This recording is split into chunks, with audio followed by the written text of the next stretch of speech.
Regardez bien, on va rire s'il vous plaît. Regardez bien depuis tout à l'heure ce qu'ils me font. Je me couche, une quinte. Je me couche, une deuxième quinte. Tout ça c'est d'affilée, hein. Je me recouche, une troisième quinte. Regardez, tout est d'affilée, hein. Je vous parle de tout, tout est d'affilée, hein. Et chaque fois que j'essaie de jouer, je me fais baiser. Et par contre, dès que je me couche, je touche des quintes. C'est un truc de malade, hein.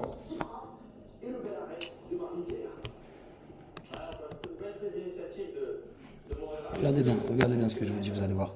Vous allez voir leur algorithme totalement truqué, vous allez voir. Donc, dans cette première période, on est dans le temps additionnel. Cafouillage dans cette défense suisse avec le ballon récupéré par Pavel Souch qui va encore une fois faire parler son talent sur le côté droit. Le ballon ne sort pas, c'est repoussé par Keller, Virginius Serat, Benito également et la frappe derrière. Il va y aller. Il a 9000 à rajouter, il va y aller. Oui, ça vient toujours de Souch qui est en grande forme. Et puis après, Magellan Nice qui suit ce contre-pressing. On voit les récupérations très hautes. Et puis super frappe pied gauche qui va se loger à droite du gardien. Un coup dur à la pause, la sortie de Tagliafico. Douglas Tagliafico blessé au niveau de la cheville. Ajustement tactique, c'est vraiment Mangala qui 39e, putain, il faut que j'accélère. qui se retrouve sur le côté gauche de la défense. 39e, on n'est plus que 111. Récupéré par Alvin Sanchez qui en profite et qui égalise à l'heure de jeu. Ici, 48. Surprise avec cette égalisation de Young Boys déjà, mais regardez messieurs la position du numéro 9, Sergio Cordova, en jeu là-dessus. Il est proche du ballon, donc c'est pour ça qu'il y a eu l'intervention de la VAR, mais c'est généreux. Alors on a appelé l'arbitre pour qu'il voit de lui-même tout ça, monsieur Agaïev, l'arbitre azerbaïdjanais, et qui a décidé finalement... Ils vont changer de table. Je pense que c'est parce qu'il y a une proximité tac, Manchester, ils vont changer de table. Il a estimé que cela empêchait Maitland Nice d'intervenir. Les encouragements de Paulo Fonseca, Virginius, encore lui, avec sa tête torsion et cette frappe sur le poteau. Et vous allez voir l'intervention salvatrice de Ruben Kluivert. Elle est prêt au départ et puis il vient bien couvrir en taclant. C'est décisif sur ce coup-là, Kluivert. Il y a une grosse phase de domination à cet instant pour les Young Boys. Du coup, on tente de faire rentrer Tolisso pour emmener un peu Les mains de merde. Les mains de merde, je vous jure. 106. Ça va vite, hein. 106. On va bientôt passer en dessous des 100. Qui vient dans le dos de la défense lyonnaise et on se demande même comment il la met à côté. Elle est presque plus difficile à mettre à côté.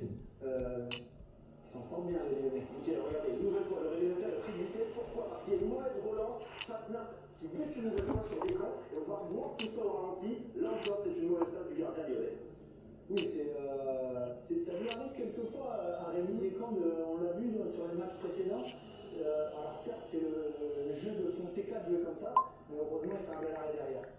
Victoire à 2-0 pour le qualification, d'où la joie des Lyonnais, donc qui sont officiellement dans le top 8. Et maintenant, la question, quand il est premier ou deuxième, en tout cas, ça serait une bonne affaire pour les hommes de Paulo Fonseca en vue de recevoir jusqu'au demi-finale. Isaac Macolet, pour le résumé de cette partie, on rappelle oui que les deux premiers recevront en huitième, en quart et éventuellement en demi-finale. L'Olympique Lyonnais, vous le constatez, à égalité de points avec Aston Villa à une journée de la fin. C'est pas toujours parfait, Clément, mais on sent qu'il y a un esprit collectif. Un groupe assez soudé finalement. Effectivement, parce qu'il y a des erreurs individuelles, mais tout le monde est là à essayer de rectifier, à aider le coéquipier à chaque fois.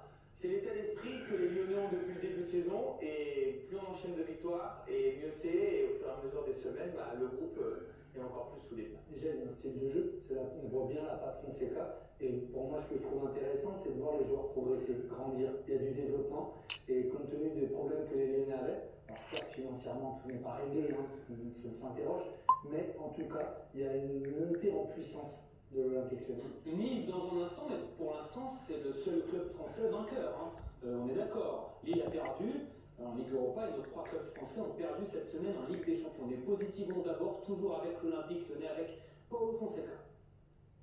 C'est difficile d'imaginer que nous pouvons être première maintenant. Mais qu'est-ce que je peux dire? Je suis très content avec notre prestation dans l'Europa League. Il manque un match, mais je pense que l'équipe a fait très bien jusqu'à maintenant. Aujourd'hui était difficile de jouer à ce terrain a manqué beaucoup d'options de joueurs. Était difficile, mais je pense qu'on a mérité cette victoire et continuer comme première.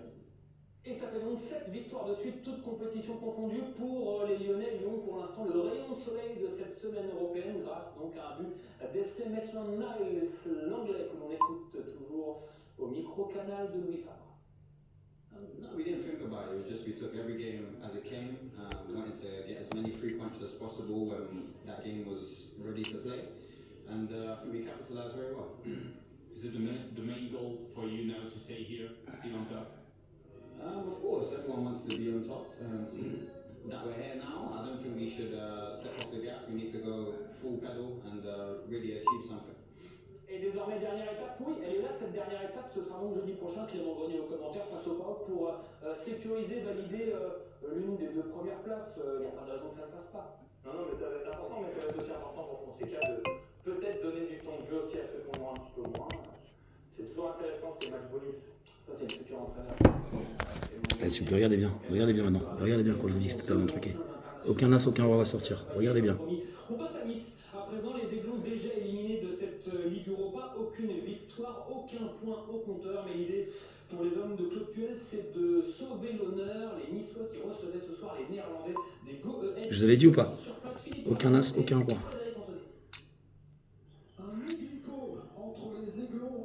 Mon Dieu, s'il vous plaît. Mais bien sûr, mais bien sûr, mais bien sûr. Vous avez dit ou pas? Est-ce que je vous avais dit?